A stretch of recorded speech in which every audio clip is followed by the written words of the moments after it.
And welcome, everybody. Honored to get to play, honored to get to hang out together as we delve in another level into the dynamics of the tools for the technology for experiencing ourselves as human beings and stepping into that space consciously, purposely. Now, there's a quote that comes from Carl Jung. And Carl Jung, if you're not familiar with him, is probably one of the most profound psychiatrists that's ever come to the face of the earth. And you know, we're working with this idea of perception, and most everybody's trying to get to the truth through perception. And Jung says this: as understanding deepens, the further removed it becomes from knowledge. In other words, you can't do this with your mind. You can't do this with perception. And we've been taught the mind is our God. You know, who was it? Descartes. I think, therefore I am. Well, sir, I think, but I doubt that you think. Or, well, I don't know him very well, but it would seem like there wasn't a whole lot of thinking going on. And of course, in the perceptual world, in the non-being mind's world, we have a definition for thinking. Oh, something comes to mind, something comes to my mind. And my offering is, that's not thinking, that's just resonating information in the mind. And in the last analysis, the truth is, if most people said what they thought, they'd be speechless. And I'll define thinking differently than most of the world, and that is that thinking, remember we've talked about the non-being mind, carbon-based memory, the body's mind, the mind of Adamos, the red clay, has a cheap copy of everything that's real in the spiritual dimension. The cheap copy of thinking is cycling information. And that's not thinking. Thinking is the ability to keep love conscious, active, and present in your mind, no matter what's happening in your mind and no matter what's happening in your world. Now you're a thinker. And the power of that is that if love is present, whatever is out of harmony in your mind, whatever is based in corrupt data, hostility, or fear, if love is present in your mind, it's going to start to dissolve. And that will make you a great thinker because you will be able to live in the original actuality of the world and come up with things that are not just recycled data from the past in the mind. So this idea from Jung, as understanding deepens, the further removed it becomes from knowledge. This isn't about knowledge. And most of the world's going, oh, tell me it. Tell me the truth. Tell me the truth. I can't tell you the truth. Words aren't going to capture the truth. That's like a silly thing. That's like, you know, you get a package from Amazon and you're told that there's a whatever. There's a printer cartridge in the package. And you hold the package, but you never open it. The package is not, mind is not the carrier of truth. It can be a receiver. And so what we're working with are the tools for how to turn it into a receiver and make of it what it is designed to be so that true knowledge can come to our experience. And the tools we're describing are the tools for achieving that end result. And setting the mind up, consciously, purposely structuring your mind so that it comprehends the profound difference it makes to follow the first century Aramaic guidelines for managing your mind so that it becomes your servant and not your master. So just a little touch in there. And Miss Jeannie, do we have anybody in the phone queue with a hand up or anybody in the chat room before I start into any other information? No, it is all quiet. Okay, cool.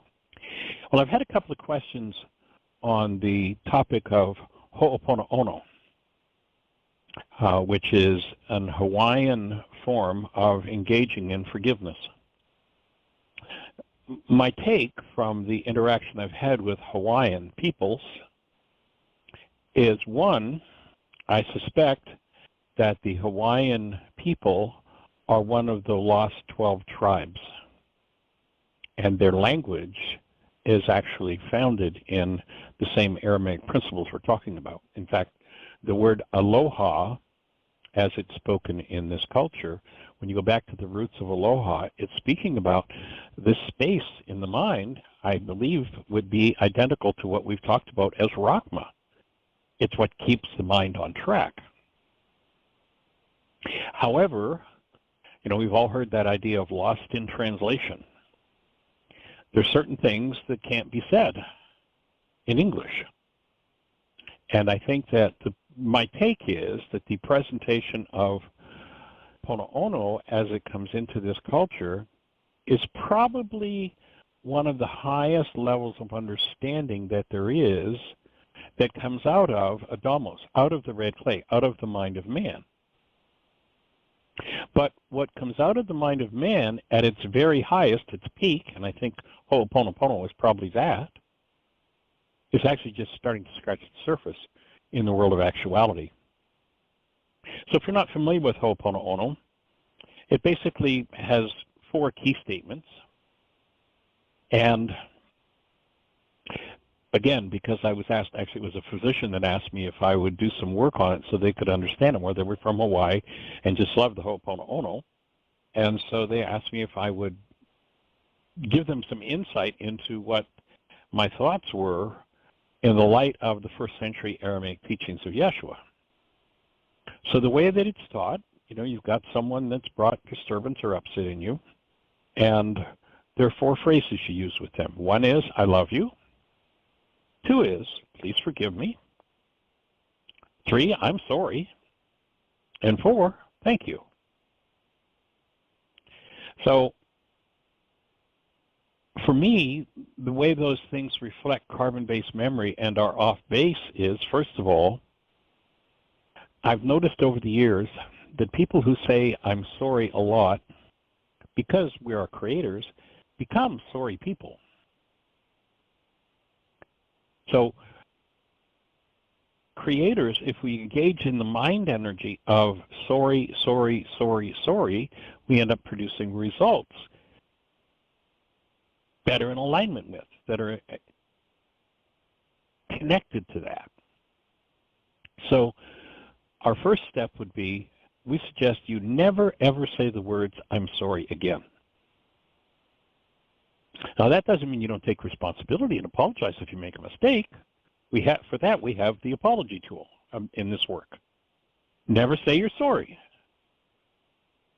But if you are going to be responsible, then you want to be responsible for the language you put into your creative process. You know, if you listen to Yeshua, he says the power of life and death is in your words. And we could expect anything that comes out of perception that maybe sounds good will always have a twist in it at the end. If it comes out of carbon-based memory, if it's coming from the storage system called carbon-based memory up, it's always going to have a backward twist in it. So the Apology Tool goes like this in the why work. First of all, it's ownership. You take ownership. I made an error. And I apologize for my error. Now, if I've made an error and I apologize for my error, we've got 2 people applying at least potentially some measure of goodwill around whatever the error was. The person who says, I'm sorry, of course, the focus is on what they're sorry about. Now you've got 2 people who are focused on something that they both regret or have some sort of ill will around. Whereas if I take responsibility, I'm introducing goodwill into that space. So I made an error. I apologize for my error. And then, rather than focusing on what the error was, if you get 2 creative minds focused on an error, then you're going to tend to create more error. But if you get 2 minds focused on the correction of that error, so now, having acknowledged my error and apologized for my error, taken responsibility for, I'm going to speak into the creation and into my connection with this other person, the replacement, the behavior I'm going to do in place of my error. So I'm going to focus on, let's take something simple. Gee, I stepped on your toes when we were dancing. I apologize for that. Not I'm sorry I stepped on your toes, because if you're focused on sorry and I'm focused on sorry about toes, there's going to be more of it. But if I'm focused on I apologize, I take responsibility for stepping on your toes, and in the future, when we dance, I'm going to be very careful how I move my feet so that you're taken care of. Now we've got two minds focused on correction, healing whatever the error was. First step. The next statement in the Ho'oponopono process, please forgive me. Now, that language perpetuates the error of the culture that I'm supposed to let you off the hook for what's happening inside of me. Or you're supposed to let me off the hook for the pain that's happening inside of you. If we're both focused on the pain, what do you suppose is going to happen? We're going to get more of it. So we suggest you never ever say the words, forgive me, and you never ever say the words, I forgive you. Never forgive anyone for anything, because you can't forgive anyone for anything.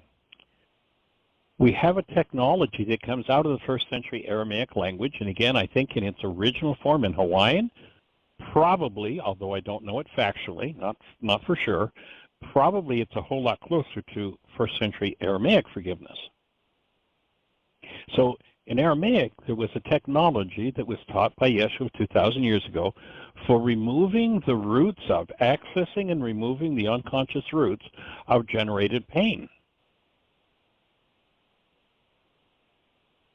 And as you remove those unconscious roots, then one gets to be free of that pain. Now forgiveness becomes effective. Why is most everybody letting everybody else off the hook instead of forgiving? Why is everyone using the tool of pardoning? And it's a valid tool. I let you off the hook. You did something crazy, and I'm going to let you off the hook for that. I'm going to pardon you for that. If I call that forgiveness, then I think I've done my forgiveness work. I'll never actually do my forgiveness work. So if I choose to pardon you, or I don't, that's one thing. Now, having pardoned you, let's say you did something really crazy, off the wall, illegal, immoral, and you've owned it, I can offer a pardon for that. Okay, so I let that off the hook. And now I recognize that what you did resonated some pain in me, and now I'm going to go to work removing, forgiving that pain in me. Remember, we talked about in Aramaic, there are two words missing from translations. Every time that Yeshua speaks about forgiving someone, we're told that he said, forgive your brother. He never said, forgive your brother. If you were to translate the Aramaic passage correctly, he said, forgive as to your brother. In other words, if you're my brother and we interact and you bring up pain in me, I'm going to forgive as to what you have brought up in me. I'm not going to forgive you. Never forgive anyone for anything. Pardon if you will, but apply the technology of forgiveness inside of you to free yourself from that unconsciously generated pain that you've projected into your brain's image of another. Remember, when we go into denial, what's denial? When I think or speak as though something outside of me is the cause of what's moving inside of me, I'm in denial. When I go into denial, you made me mad. My mind generates a perceptual construct that becomes the guide for my life. You made me mad. I've now taken a lie and told my mind to reinforce my lie. By saying, you made me mad, I'm saying to my mind, you can only show me evidence that tells me that he or she are responsible for my anger. So now I'm cut off from the root of my own anger. I'm dissociated, literally, from the true cause of what's moving in me, and I've projected that very content, the cause of it, into my brain's image of you, which means literally when you resonate in me what I haven't dealt with, that I'm in denial about and dissociated from, which you're going to do, or somebody is. If I hold an energy in me, I hold a literal moving pattern of energy that is going to draw a like pattern to it. Resonance. It's going to draw somebody in to do it. When that person does that behavior that I have so much pain or trauma about that I never want to have happen in my life again, and the more I don't want to have it happen, the more I intensify that energy and bring it about. Oh, I don't ever want this person to reject me again. Oh, I don't ever want this person to talk badly about me. Oh, I don't ever want that. Well, I just set up a field, and guess what's going to happen? I'm going to pull somebody in to do that. So, cut off from the root of what I hold to be true, my lie, by my denial, I use the dissociated pain in me literally to build my perception, my construct of another, and they show up in my mind literally structured out of my unresolved pain. And by that act, I'm cut off from being able to resolve that pain. And that's what's led the world to play this game of, I'm going to let them off the hook, because it's obvious to me. I mean, I can see it right there in my brain. They're the cause of my pain. Well, your brain's a liar. Don't believe it. Don't believe in all appearance. Your brain creates appearances according to instructions and goals. Don't always believe the appearance that your brain or your mind give to you. So once again, forgiveness is a technology for removing that unconscious pain. Pardon that person if you choose, but using the words, I forgive you, accomplishes letting the other person off the hook, but leaves forgiveness undone. Now again, go back to Yeshua, the power of life and death is in your words. Speech regulates everything, perception, cellular memory, cellular chemistry, and the whole creative process, what happens in your physiology. So once you understand that and learn the difference, rather than I love you, please forgive me, I'm sorry, I apply forgiveness inside of myself to remove the pained content that I have hidden from myself by blaming you. When I try to use the words I love you, when love is a noun, it's not a verb. When love is a state of being, I misuse the language. Vladimir Lenin, genius man, sadly, through whichever, I don't know, the hostility or fear filter rather than Rachma, brilliantly said the way you destroy a culture is to change the meaning of its words. So now, instead of love describing a state of being, a state that reflects who we are, we now try to pretend that love is something we can do to each other, or that we can get from each other, or that we can give to each other. And my offering is, if you experience yourself as the presence of love, then you can literally be that space of love with that other person. And when you do that, it will tend to resonate that same energy in them so that they can also be the space. But when you say the words, I love you, you just set up, it becomes a goal. You just set up a goal that is impossible to achieve. You can be the space of love with someone, but that's not loving them.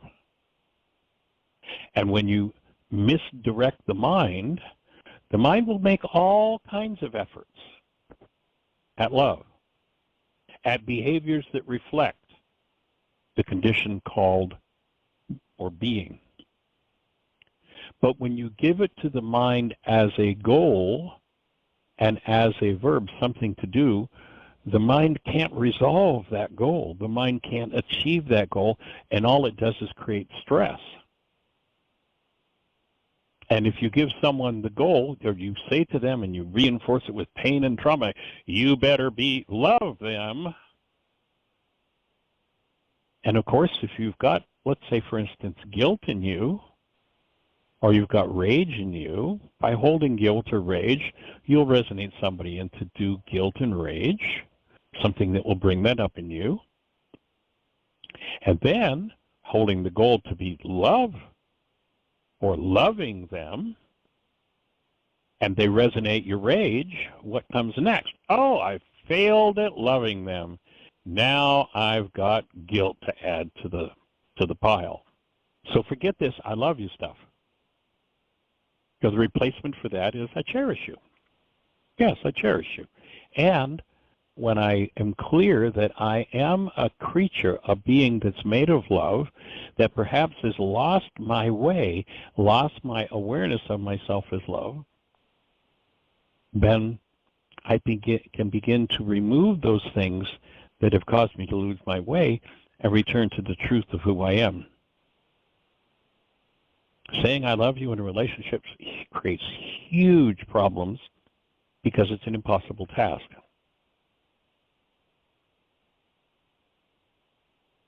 So once again, the word Rahman was what Yeshua used when he talked about the creator and neighbor.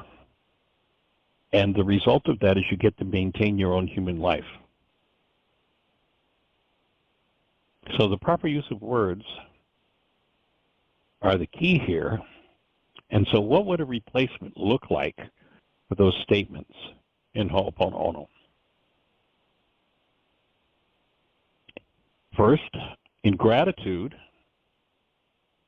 even in the midst of my conflict, I choose to remember the place in me that is the same as the place in you, creations of love and are one. In our mental perceptions, we appear to be separate, but in the actual, invisible, indivisible world, we are an important part of each other. And I honor and cherish you. So there's the first step in the process. I've recognized that I have some sort of conflict going on, and I'm going to train my mind to have gratitude for the opportunity to forgive, to heal my conflict. And I'm going to remember who we are, recognize that in the actuality, there is only one of us. If we listen to Einstein, he says, if you think you're separate or separated from the rest of humanity, you're living in an optical delusion.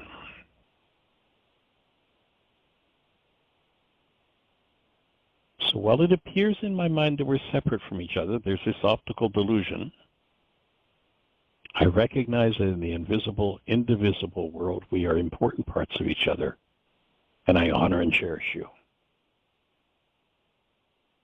Namaste, in the Hindu language, is a word that most nearly approximates that. I acknowledge and accept responsibility for my misperceptions and errors. I apologize. I now choose to focus on correction of my errors and commit to act out of love toward both myself and you. So that would be the second and third step. And then let us join in canceling the goals we hold that drives the pain in either of us, so that that pain may be uncovered and undone in us. So this is an act of joining in uncovering and undoing the pain that is in each of us. And I do that for our generations, and throughout the whole of creation.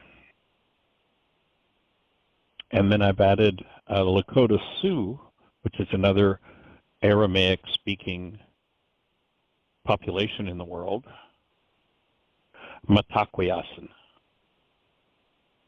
Dakota Native American Sioux language. The words Mitakuye are words that are used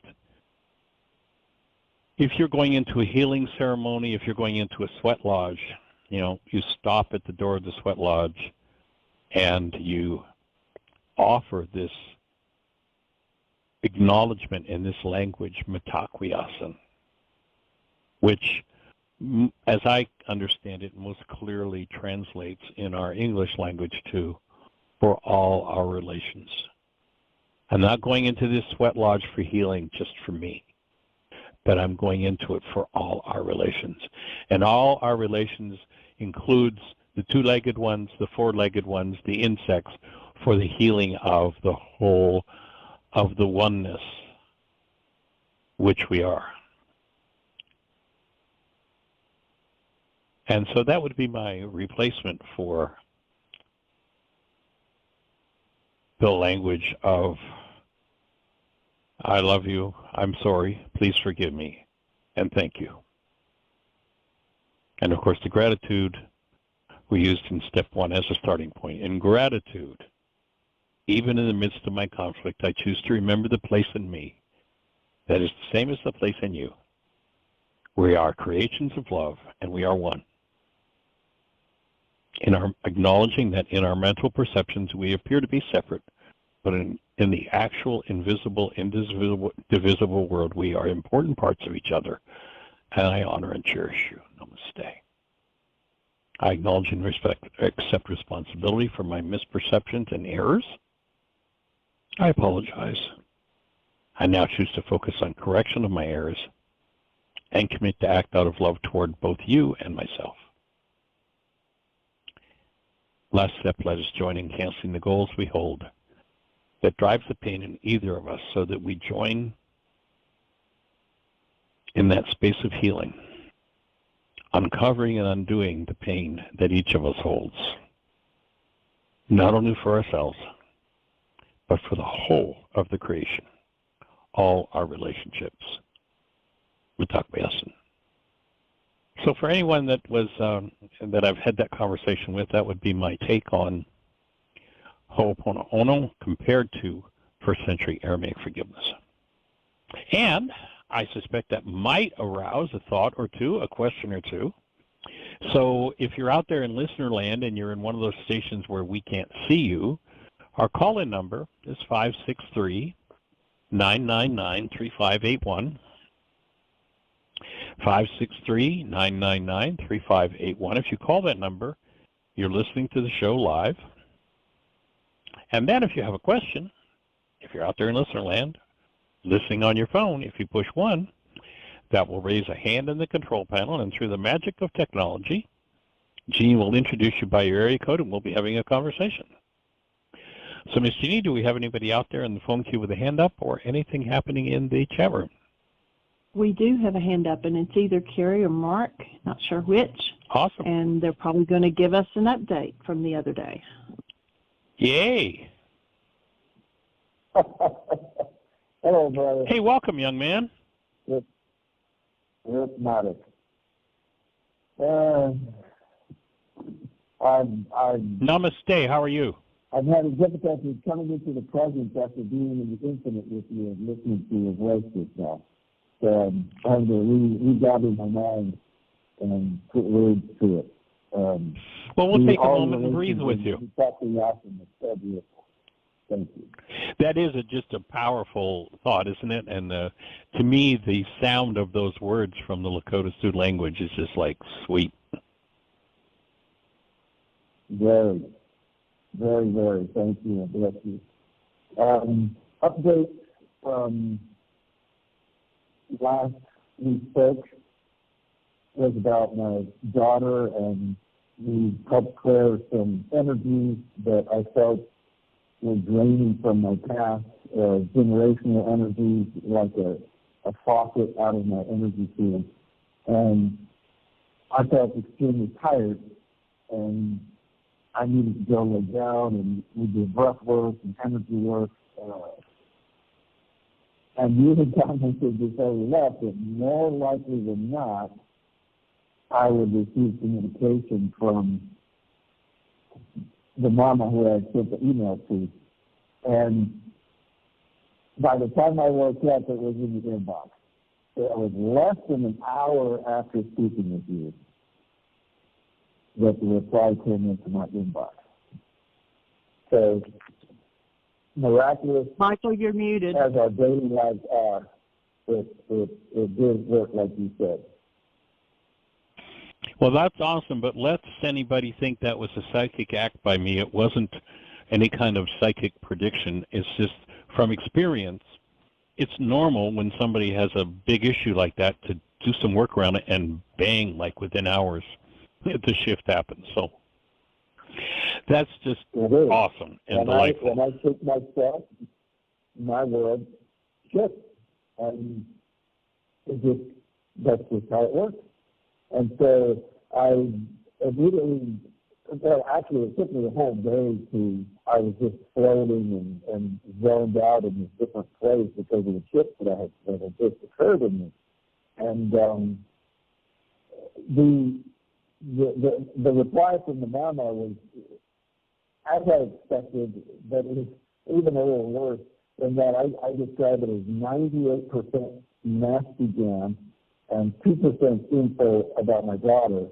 And so the 2% info was very good, and some meeting from my men's group brothers led me to look at my daughter on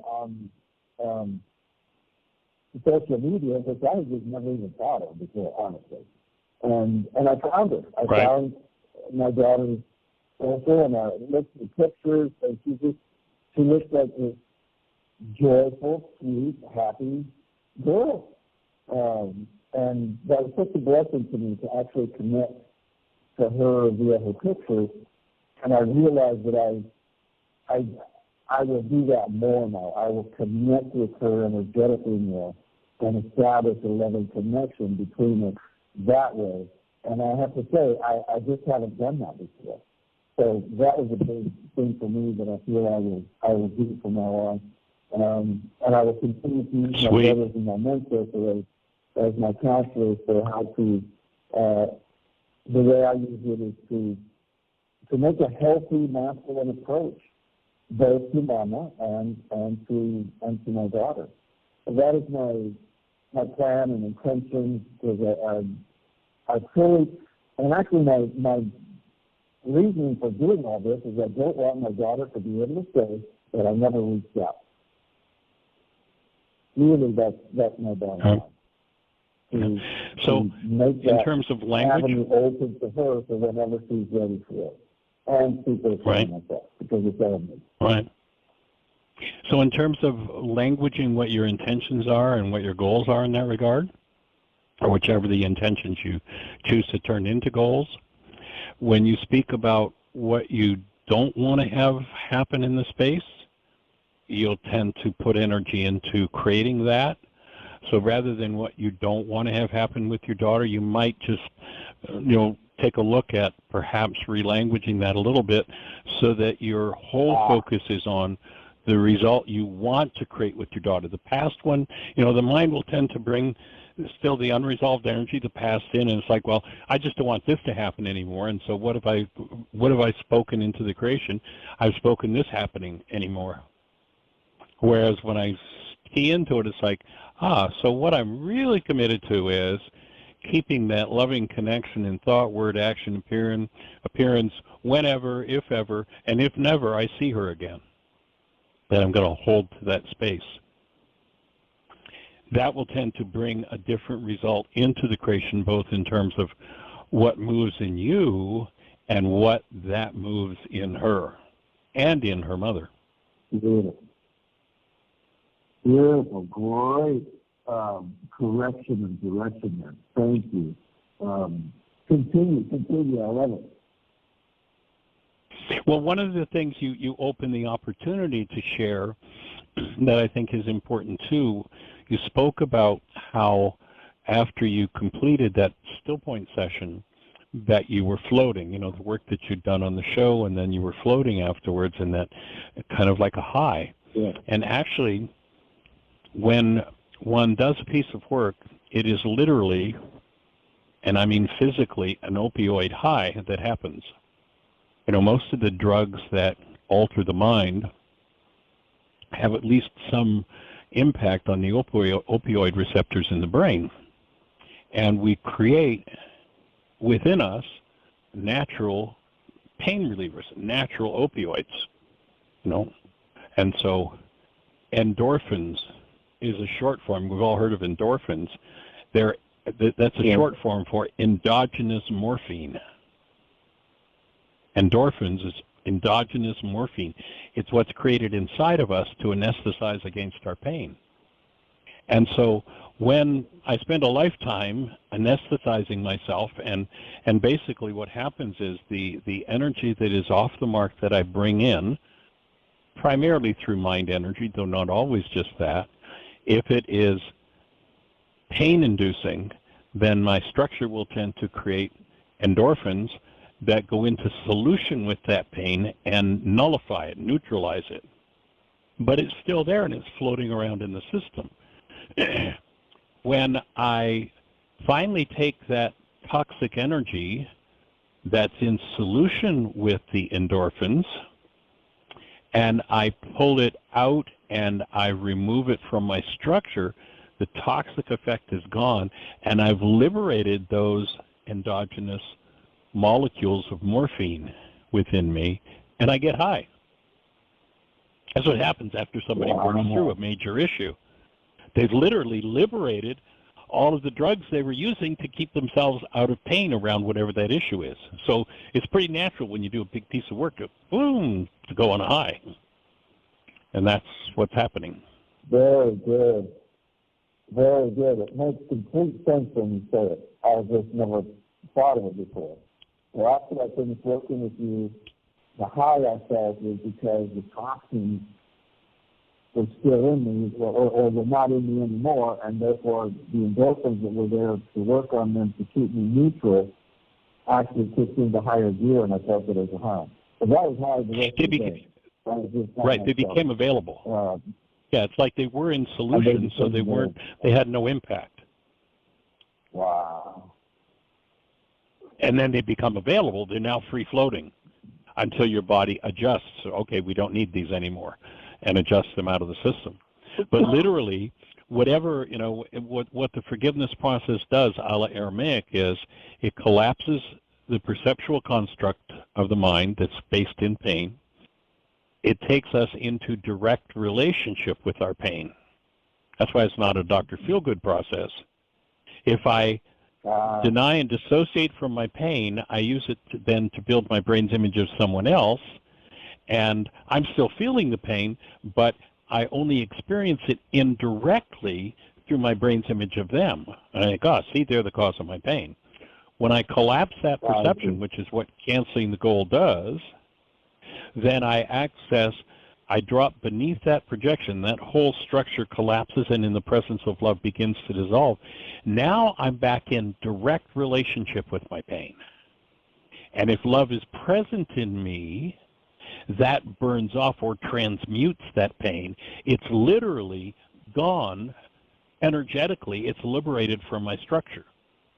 And that's what leaves the endorphins available to create the high, because they're no longer being used as an anesthetic. They're now free-floating in the system, and it takes time for the system to adjust back to normal. But a step in the forgiveness process is I have to come back into direct relationship with whatever that toxic or sin, in Aramaic, the word meaning off the mark, that energy that's off the mark that I've put in me, that I've been anesthetizing myself again, I have to go back into direct relationship with it. And to me, I mean, it's just such a just gigantic piece of genius understanding that by canceling a goal, you get to collapse the constructs of perception and you get back into direct. I mean, it's just that Yeshua brought that to the planet 2,000 years ago and handed it to us, and the Greeks destroyed it, and that we're getting to get it back again. To me, it's just like,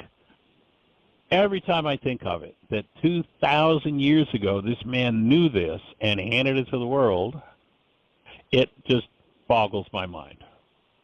So every time I have a conversation with someone like you, or it's just monumental. Direct communication with my pain, which is the direct place where I made the sin, it's as simple as we say off the mark, then I can deal with it. Then in the present, I can love it free, basically. Well, you remember in correct? step 4 of the worksheet, I focus on and bring love present. So it's not that I'm loving my pain, it's that I'm bringing in the presence of my human life as active love, which when people live in a lot of pain and trauma is excluded, and we live out of a false self, that self that Yeshua said, in order for you being love to live, you non-being have to die. That non-being self has to go. And part of the forgiveness process is collapsing that non-being self, the active presence of your human life, love. The remembering the feeling of the newborn child, that bringing me back into connection with my active love. And it's the active love that releases that from my unconscious. Am I getting that right? Yeah, it's like shining sunshine on a mud puddle. There's a transmutation of energy. The water, the rate of vibration of the water molecule is stepped up and it evaporates. It's free floating. It's gone. Exactly the same thing happens when love is present. Pain, any energy that is pain-inducing, any energy that is off the mark or sin, by exposure to active present love, literally simply begins to evaporate, just like the water in the mud puddle. And so, freed of it, then the high happens because there's nothing left there to anesthetize by those endogenous morphine molecules. They're now free-floating, and it'll take time for the body to reabsorb them and come back into balance. Wow. Yes. And I just remembered, yesterday, I was going to call you yesterday, but I got my time zones messed up, and I called in too late. But while I was preparing energetically to speak with you yesterday, a second email came in from Mama explaining to me that she had called the daughter and told her about my email, and the daughter said, "Oh, no, don't send it." And then she said, "Oh, can I read it to you?" And the daughter said, "No." But she read it to her anyway. And if there was a silence at the end of it, and that was it, really. But my takeaway from that is that there has been a shift in Mama. I felt a support of me in reaching out to daughter as the between the daughter and the father, which energetically is totally appropriate because the father communicates to the children through the Mama at the beginning. And so I'm at that early stage as well. So I took that as a shift in Mama as well because of my shift. So it's visible, it's clear. Well, the only thing we know of in the material world that can stop the high energy wave when it leaves the mind as we think a thought, like all matter is totally and completely transparent to it. The only thing that can take on or absorb that wave is another set of brain cells with a matching frequency. So as long as you're in hostility or condemnation or what have you about Mama, you're continuously, literally, that energy in you is, by definition, bring the physics idea in, energy is motion, and everything that's in motion sets up an energy wave. Imagine throwing a pebble into a pond. What happens? A wave occurs. The motion of energy of hostility or fear creates a wave, and if there's another set of brain cells that matches it, then it's going to join and intensify that same energy in that other set of brain cells. When I collapse that and I'm no longer radiating that, then the resonance of that energy in that other person, it doesn't matter if they're on the other side of the planet or if they were on the moon. The energy pattern in them changes as well. That's what led me to say, and because I've observed it over and over and over again, it wouldn't surprise me if you get an email today. Because literally, Jeannie likes to use the example of tug of war. If you're in a game of tug of war with someone, you pull the rope, my rage, her intense, anger, my fear, her what, boom, boom, boom, boom. If I drop my rope, her game's got to change. Can't do anything else. Energetically, it is literal physiological resonance on the level where we believe in physiology. And so when I hold a particular energy, I'm literally sending out a lasso, and if there's anybody in town that's got the matching bag of garbage, I capture them by the neck and pull them right in and pull the behavior out of them. There they are, doing it to me again. That's the essence of my book. Why is this happening to me again? Because we're creators. For most people, while we're living out of carbon-based memory, the most powerful creative force is held in the unconscious. That's what led Yeshua to say, you must forgive from your heart. And that word heart in our modern updated language would be the unconscious. It's not the physical organ, and it's not a bleeding heart statement, forgive from your heart. He's literally saying you've got to go into your unconscious and remove that which you just put into your brain's image of another, if you ever expect that person's going to change. Because as long as you're sending out the instruction, as long as you hold that connected to your brain's image of them, you're continuously, sending out instructions that says, please come back and do that to me again. Please come back and do that to me again. When I let go of it, they go, well, why was I even doing that? It's like, that was silly.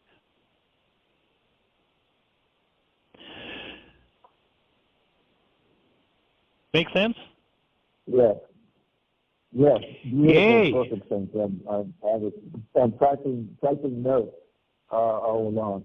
And I'm so grateful to you for the work you're doing and for your impact on my life, the way your wave has impacted my life from your pebble in the pond.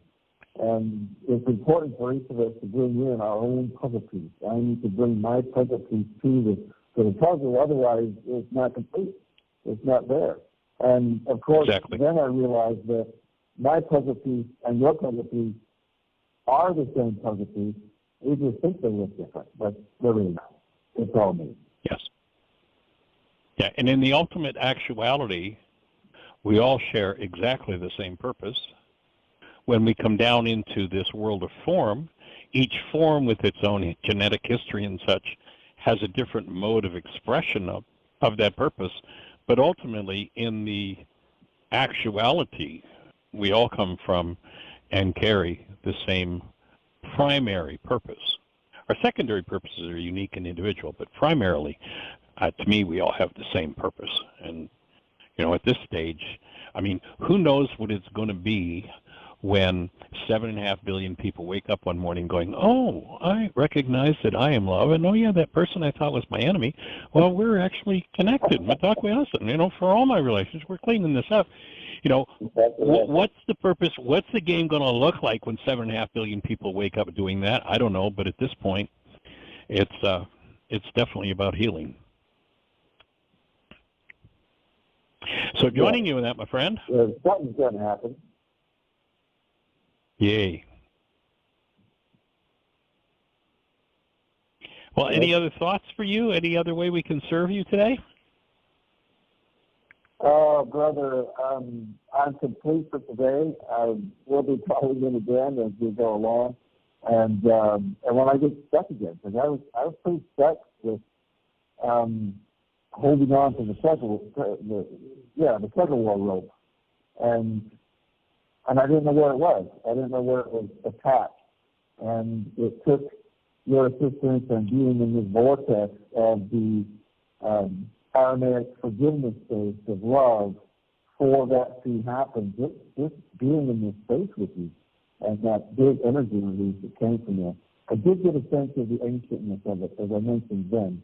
And I can still sense it. It's like the old yuck masculine collective of the dark, unhealthy masculine, but a big part of it drained away. And of course, I realized that's just one layer of the onion. It's just another layer, and I need to keep working it.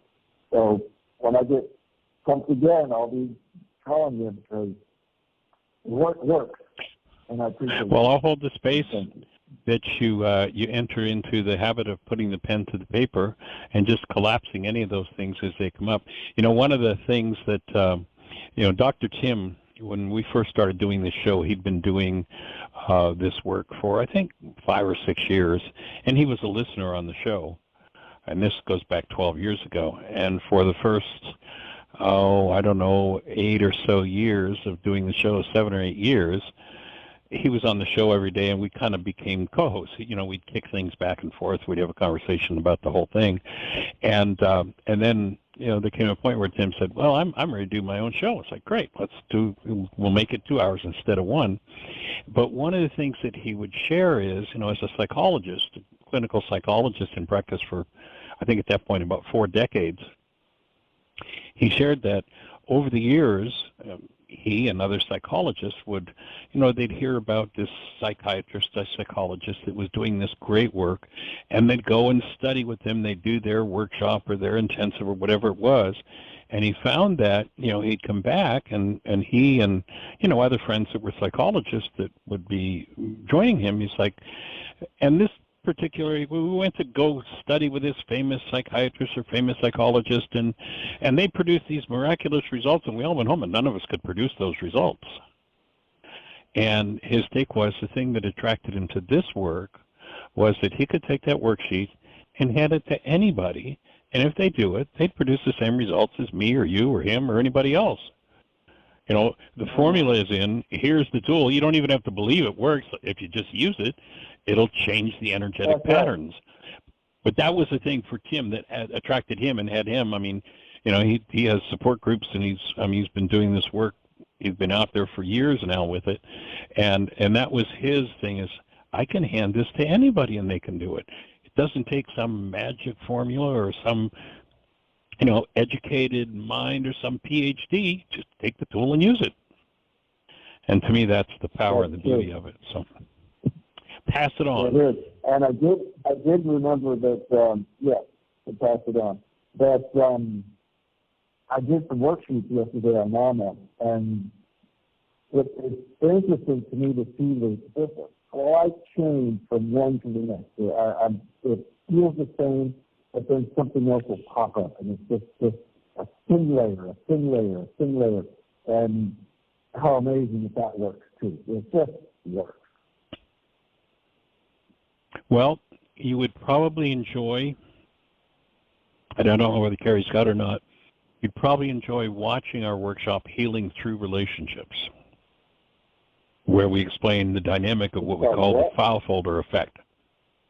There's a workshop we do called Healing Through Relationships. And one of the things we talk about in that workshop is the file folder effect.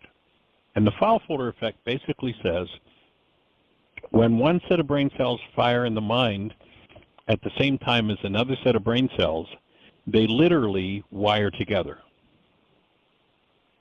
And until the forgiveness work is done, if one aspect of that issue fires, the other one's going to come into play. And what tends to happen is, through resonance, we're drawn to relationship with people who have matching bags of garbage. It's resonance, it's energy. Yes. And most people call relationships based in matching bags of garbage love relationships.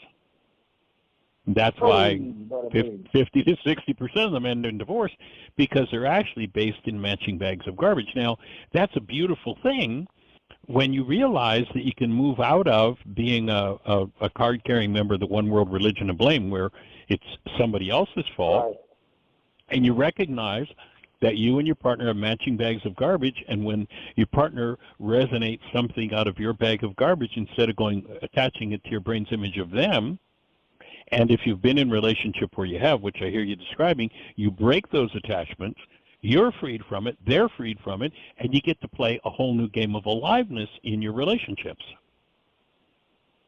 A whole new game of joy. I call those matching dents. Yep, that's it. Yep, right on. So we join you in knocking out all the dents that any of us have and being restored to the shiny new human beings that we are, in essence, that we are always, regardless of the dents we take on. Yes. And thank you, brother, and thank you, Jeannie, for being there. I know you shifted my life, and I am grateful for that. And I thank you. Delighted to be on the team. Honored, my friend. Thank you. Glad you shared it with us. There'll be others who will get to listen to the process you went through, and they'll also gain and benefit. And there's a great principle in the Course in Miracles that says, when you are healed, you are never healed alone, and millions yet unborn will be touched by the work you do. So thanks for your willingness. Beautiful. Joining you in it. Yes, yes. Well, Miss Gary, what's on your That's mind right. for today? You got any thoughts for us? Oh, not a lot. I'm just here on the sidelines on this one. But great Awesome. to have you sharing your wisdom. Delighted, honored. We've been hanging out for a long time, Carrie. Got to be something in the range of about 4 decades now. Yeah. Well, I'll connect with you soon. I have some cool things I want to talk to you about, but not today. Okay, cool. But I'm thinking it was about 40 years ago that we first met in Kalamazoo. Yeah. At least 40, maybe even more. It might even be a little more than 40, yeah. Yeah, it might be more like 42 or 43. What It's fun. really cool. Generation. Pretty awesome. Pretty awesome. Well, I'll look forward to that conversation that you have in mind. And in the meantime, we'll hold the space for you guys to have the best year yet of your eternal lives together. And delighted to be connected with you. Glad to be sharing the planet with you both. Thank you, brother. Lots of love. All right. Thank you so much. Blessings. Take care. Much love to you guys back. Adios. All right. Watch out. And you resonated as you each spoke those words, much love. One of the things that Jeannie and I did last week, one of the things we like to do is movies. It's a great place to process things. But a local theater here, which is kind of interesting. We're in this little town in Bristol, Virginia, and, backwoods southern Tennessee. And the local theater was playing the film One Love. And so we went to see it. It's a story of how, what's his name? Name's not coming to my brain's in a whole different vibe right now. In any event, if you happen to see, if it's happened to be playing, go and see the film One Love. It's really quite powerful, quite sweet. Bob Marley. Bob Marley, yeah, Bob Marley. And the music is great in it, but also the story that's weaved into it, what brought Bob Marley to be, being the stand for love in the world. It's pretty powerful. And we're down to the last minute or so, so I'm just going to say thank you, everybody, for joining us. Delighted that you've been here, and pass it along. When we finish the show, you can go to the archives, go to whyagain.org, whyagain.org. There's a microphone in the middle of the page. Click on it, drill down to today's date. You can download, or you can create a link or pick up a link to today's show and pass it along. Appreciate you. Have a blessed one. Best year yet of your eternal life. Blessings. Bye-bye.